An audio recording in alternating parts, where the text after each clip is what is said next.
So, time check guys, 4:25. So, meron tayong bagong nahiram kay Pare Michael. So, ayan.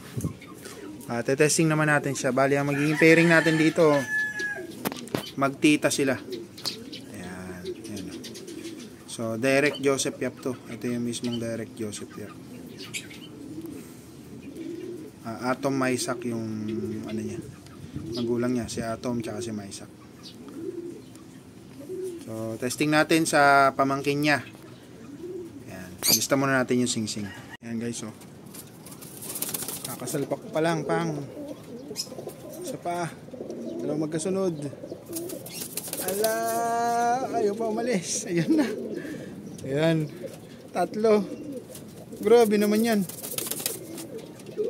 Grabe. Tatlo agad. Ayan. Bumupulit. Tagpares na yung babae. Ayan. Ano yan? Magtita yan guys. Magtita. So ito yung foundation cock natin. So yung tatay nito, kapatid netong babae. Ayan. Kasi itong pairing natin na itong lalaki. Si ano yan eh. Atom Maisak. Nakakross sa line breed na Biberman ni Boss Jerry. Ayan. Tapos, ang pinares nga natin nito ng una, yung Hermes Artemis na Derek Jaime Chua. Problema, kakagaling lang kasi sa gamit ng hen. So, hindi pa siya ganun ka-recover, hindi siya maganda pa mag-anak. So, pinalitan natin, sinuli natin kay Pare Michael. So, ito lang yung bakanting hen. Ayan. So, ito yung sinadjust niya. So, naisip ko pwede rin nga kasi parang lumalabas siguro to line breed. So, expect natin na magbo-blue bar yung anak nila or magta-try bar. Kaya pag may nakalusot na checkered, hindi maganda. Para sa kanila tong dalawang singsing na hindi pa natin nasuksok. So, wala nang pang MacArthur eh. So, superset na lang. At least masusubukan natin. Sana maging maayos yung inakay. Ayan. So, maganda yung pagkaka-pairing natin, no? Magaan. Halos hindi tayo nahirapan. Unang kita, 3 rounds agad. I love it. Ayan, ayos. So, alam ko si Atom yung 3rd overall eh.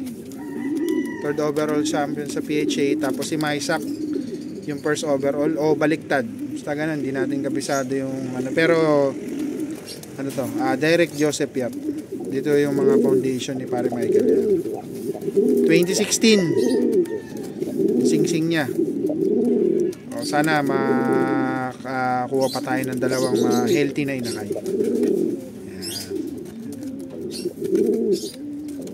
Ayan, nice. Ang bilis, 3 agad oh. Tingnan natin, baka mga less than a week baka makapag-itlog na. So bago ko siya pinasok dyan, sinubukan ko lang siya ng calcium. Supportahan natin ng calcium para maging ano. Ayan. Thank you Pare Michael. Ayan, sana maganak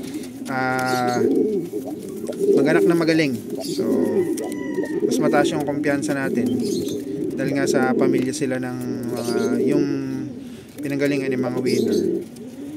Sana magmana dun sa mga ninuno. Ayan, sa magulang tsaka sa mga tito. So ayun lamang po ang pairing natin ngayon sa habol natin to, habol sa South. So ano na ngayon, May 13 na. So May 13 na ngayon. Para sagad sila oh. Galing.